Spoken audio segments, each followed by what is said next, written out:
All right, welcome to another deep dive. And today we're heading over to Croatia. We're going to be checking out their food scene and this really cool blog post I found. It's by this Croatian food enthusiast who goes by Utrukani Pelin.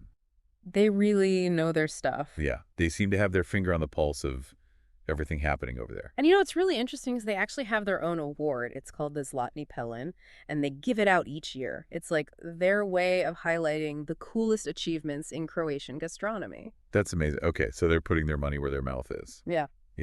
Like they're not just talking about it, they're recognizing the people who are doing great things. So I'm really curious about this whole evolution of Croatian food, because they have this incredible traditional cuisine. But how are they like blending that with modern trends? Are we seeing a lot of fusion dishes or like crazy molecular gastronomy techniques? Yeah, that's a fantastic question. And from what I've seen in the blog, it seems like Croatian chefs are finding this really cool balance. Okay. Like they're super proud of their heritage, Mm-hmm. all those classic dishes. Like for instance, in the Dalmatia region, they have this thing called Marenda. Marenda. Yeah, it's basically like a hearty mid-morning meal, and it's a huge part of their culture. You'll find dishes like trapis, which is tripe, Oh. or pashakada, this amazing slow-cooked beef stew. Oh, man, that sounds incredible. But at the same time, they're not afraid to experiment and bring in new ideas. They're looking at global influences and seeing how they can kind of reinterpret things. Right, so it's not just about preserving the past. It's about moving forward in a way that still respects tradition. Yeah, Right. exactly. And what's funny? This year's Zlatni Pelin actually went to this very idea. Really? Yeah, like they're recognizing this rising synergy between quality and sustainability. Wow, okay, we're going to have to dig into that a little bit later. But first I wanted to ask about this event Shutrikani Palin mentions. It's called Sajam Gast. Oh yeah, Sajam Gast is huge. It's like a major European food expo that happens in Zagreb. Okay. Imagine a giant gathering of every single foodie you can think of. Wow. You've got your experienced chefs, your up-and-coming stars, your food producers. Everyone's there showcasing new products, talking about the latest trends. It's a lot of networking, a lot of deals going down behind the scenes. Oh, I bet like the whole industry is buzzing. I mean, you could probably just stand in a corner and eavesdrop and hear all sorts of juicy stuff. Absolutely. It's the place to be if you want to know where Croatian gastronomy is headed. Okay, so speaking of exciting developments, Yeah. Shutrikani Palin spends quite a bit of time talking about this Dalmatinska Marenda. I know you mentioned it earlier, but like, why is this such a big deal? Well, Marenda is more than just food. Okay. It's like a whole social and cultural experience. It's about slowing down and enjoying good food with friends and family. It's connecting with that Dalmatian way of life. Right, I get it. And the dishes themselves, they're often very simple, but they're packed with flavor.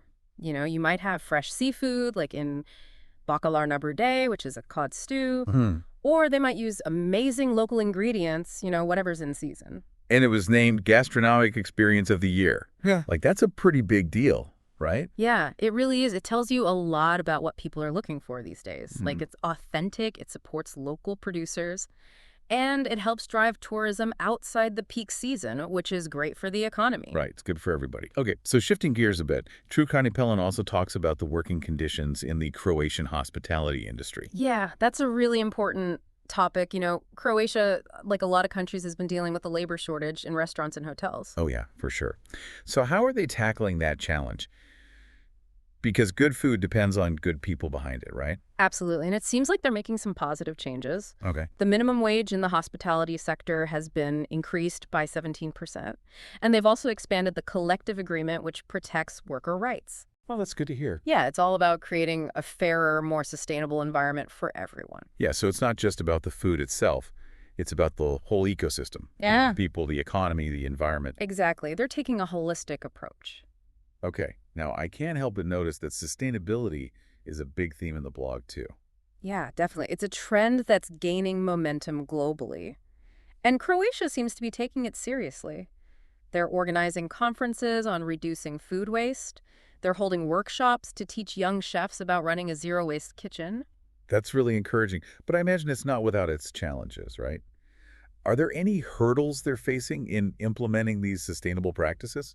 Well, I think awareness is still a key issue. Not everyone is on board yet. Right. And then there's the cost factor, which can be Right. a major barrier, especially for smaller restaurants. They're often operating on very tight margins. Yeah, and it requires a lot of coordination too, right? Mhm. It can't just be one restaurant doing their own thing. You need buy-in from suppliers, consumers, policymakers. Yeah, you need the whole system to work together. That's a big task, but it sounds like they're making progress. Yeah, they're definitely moving in the right direction. So it really feels like they're building a more sustainable system. Yeah. Okay, but let's go back to the Zlatni pelin for a second.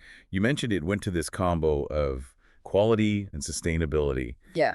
And I got to say, I'm super intrigued. Like, how does that actually play out in the real world? Yeah, it's more than just a trend, you know? It's like this core value that's woven into the entire industry. And what really stood out to me was that it's not just like the fancy Michelin-starred restaurants that are doing this. It's happening in those small family-run places all over Croatia. Right, so they're raising the bar across the board. I Yep. like that a lot. But how are they actually bringing these two concepts together? Like, what are some concrete examples? Well, one of the key things is this emphasis on local and seasonal ingredients. Utrikani Pelin talks about how chefs are getting really creative with what's available in their region. You know, they're using traditional preservation techniques to make the most of each season. Yeah, that makes total sense. Like, you get better flavor, Yeah. you're supporting local farmers, and you're reducing the environmental impact of shipping food all over the place. It's a win-win-win. Exactly. And it goes beyond just the ingredients, too. Utrikani Pelin highlights restaurants that are adopting energy-efficient practices. They're composting food waste. They're even working with local artisans for their tableware. It's like this holistic approach to sustainability where everything is connected. Mm-hmm. Okay, so did Utrikani Pelin actually mention any specific restaurants that are doing a great job of this? Oh, yeah, absolutely. There's this one place that really caught their eye. It's like a modern take on a traditional tavern, Yeah. and they've become known for their updated version of Pohani Bunchek.